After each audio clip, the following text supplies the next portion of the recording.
ഇന്ന് study desk ഒന്ന് reset ചെയ്യാമെന്ന് വിചാരിച്ചു. ഇവിടെ നിന്ന് പോവാറായപ്പോൾ ഈ റീസെറ്റൊക്കെ വേണോയെന്ന് ഞാൻ എന്നോട് തന്നെ ചോദിച്ചു. പക്ഷേ 2 മാസമെങ്കിൽ 2 മാസം ഒന്ന് ഭംഗിയിലിരിക്കട്ടെ.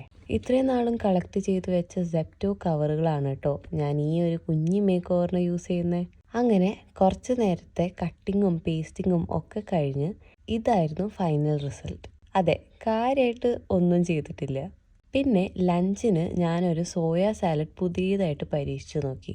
എനിക്ക് നല്ല ഇഷ്ടമായി. ഈ ഇടയായിട്ട് കോളേജിലേക്ക് പോവാൻ നല്ല മടിയാണ്, എന്താവും. എനിവേസ് നമുക്ക് ഇന്ന് പാറ്റേൺ മേക്കിംഗ് ആയിരുന്നു. ടെസ്റ്റ് ഫിറ്റ് ശരിയായോ എന്ന് ചെക്ക് ചെയ്യുന്ന എന്നെയാണ് നിങ്ങൾ കണ്ടുകൊണ്ടിരിക്കുന്നത്. നിഫ്റ്റിലത്തെ ഈ ജേർണി എനിക്ക് എന്നും വളരെ സ്പെഷ്യലായിരിക്കും. ഇടയ്ക്ക് പോലും എത്തി നോക്കാതെ ചെതല് പിടിച്ച് എന്നെ ഞാനാക്കുന്ന ഒരുപാട് കാര്യങ്ങളിലേക്ക് എന്നെ തിരിച്ചെത്തിച്ച് ഞാൻ മറന്നുപോയ എന്നെ എനിക്ക് തിരിച്ചു കൊണ്ടു തന്ന സ്പെഷ്യൽ പ്ലേസ്. അങ്ങനെ സമയം തീരുന്നവരെ വർക്കൊക്കെ കംപ്ലീറ്റ് ചെയ്ത് എല്ലാവർക്കും ബായ് പറഞ്ഞ് ഇന്നത്തെ ഡേ വൈൻഡപ്പ് ചെയ്തു.